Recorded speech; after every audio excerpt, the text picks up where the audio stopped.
A creature with eyes divided into 3 separate parts, tracks the world from all angles. Its vision built on colors no human can name. Deep inside the reefs, 2 rival hunters, one a living battering ram, the other a silent spear, wage war with weapons so extreme that their very existence seems impossible. Each adaptation rewrites what survival can mean, bending the rules of what the sea allows. Why has evolution defied every norm to forge such unsettling brilliance? The answer begins with the body plan itself, an origin unlike any other in the sea. Order Stomatopod divides into 2 paths, each shaped by the relentless demands of the reef. One path leads to the smashers, creatures like Odontodactylus ciliaris, the Peacock Mantis Shrimp. Their bodies are compact and armored, fronted by a pair of raptorial clubs. With a single strike, these clubs can shatter the shells of snails and crabs, delivering force measured in thousands of newtons. The other path belongs to the spearers, exemplified by Lysiosquilina maculata. Instead of clubs, they wield barbed, spear-like appendages, elongated for reach and precision. Spearers wait, half buried in sand, then launch forward to impale soft-bodied fish or worms passing overhead. These divergent weapons are not mere curiosities. Each is a direct response to the challenges of the environment, form shaped by the type of prey, the structure of the burrow, and the competition for territory. Smashers dominate hard-shelled prey, thriving in crevices where their clubs can be braced for maximum impact. Spearers, in contrast, rule the open sand, their strikes optimized for speed and reach rather than blunt force. Dr. Roy Caldwell, who has spent decades observing these animals in the wild, describes them as living at the extremes of sensory and mechanical evolution. His field notes from Lizard Island capture the relentless arms race unfolding beneath the coral. 2 hunters, each a specialist, each a product of evolutionary pressures that leave no room for compromise.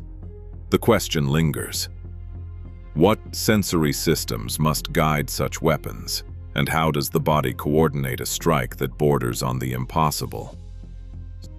Stalked eyes, each mounted on a flexible column, sweep the reef with an eerie precision.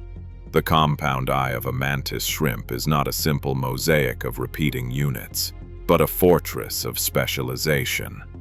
Across the surface, 6 to 8 rows of ommatidia form a central band, an anatomical midline that divides the eye into zones of spectral and polarization detection. Here, up to 16 distinct classes of photoreceptors gather information from ultraviolet, visible, and even far-red wavelengths. This is a sensory palette that dwarfs the human range, which relies on just 3 types. What worlds open when light itself becomes a language only they can read? Within the mid-band, these photoreceptors are tuned not only to color, but to the angle and direction of light's vibration, to linear and circular polarization, a quality invisible to nearly all other animals.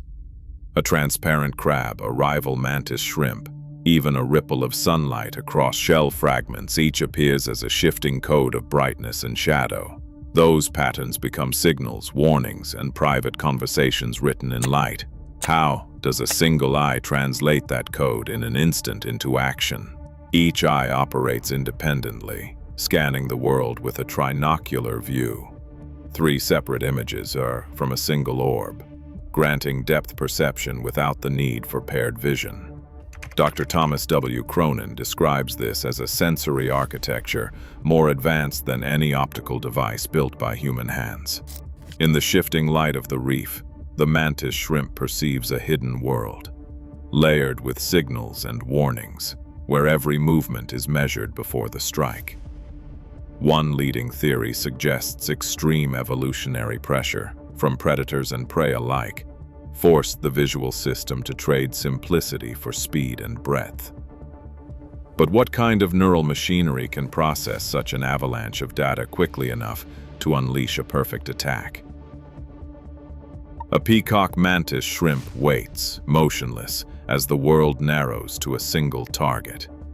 In the next instant, a spring-loaded mechanism, hidden deep within the limb, releases its stored energy. The club accelerates through the water at nearly 23 meters per second, reaching its top speed in less than 0.003 of a second. Forces spike to 65,000 times the pull of gravity, rivaling the launch of a bullet. Where the dactyl heel meets shell, pressure drops so sharply that vapor bubbles erupt in the water. These bubbles collapse with a violence that rivals the original blow, producing a second invisible shockwave.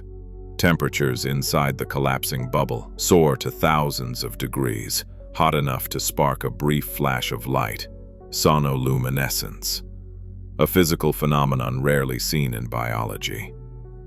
Even if the club misses its mark, the implosion can stun or kill prey outright.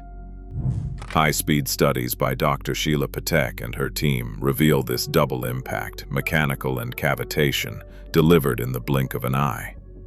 This is not mere muscle, but biology invoking the extremes of fluid dynamics, weaponizing the physics of water itself. What does it cost an animal to live at such extremes, and what evolutionary trade-offs made this possible? The most unsettling strike in the ocean begins with what you cannot see. Beneath the polished armor of the mantis shrimp lies an architecture so extreme it rewrites our idea of a shell. The dactyl club is not a single slab of armor.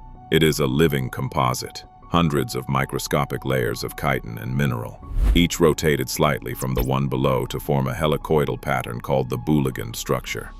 This twisted geometry is the secret.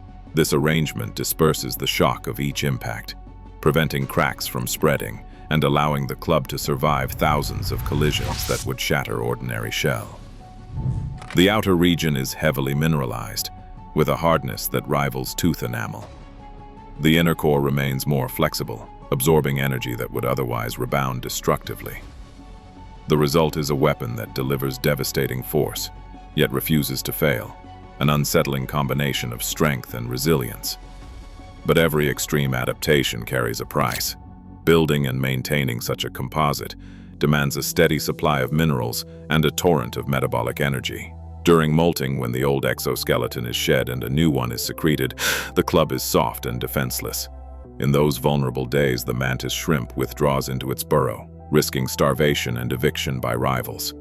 Vulnerable is literal here, and survival depends on timing and trade-offs. This is not a recent innovation. Fossil remains from the early Cretaceous, more than 120 million years ago, reveal the same specialized appendages. A lineage that has endured through deep time by paying an evolutionary tax for extraordinary power. The club's strength becomes both a path to survival and a continual burden, each layer a record of tension written in mineral and chitin. If power is written into the body, then the true cost extends beyond the individual. How does a weapon that refuses to break reshape the lives around it, and what compromises must life accept to wield such force? In the silent depths, extremes shape survival. Today, mantis shrimp, the stomatopods, remain a living paradox, proof that evolution's strangest outliers still rewrite the limits of what life can be. Their power, their vision, their appetite for risk suggest that life can push into forms we find unsettling. The story does not end here. Thank you for watching.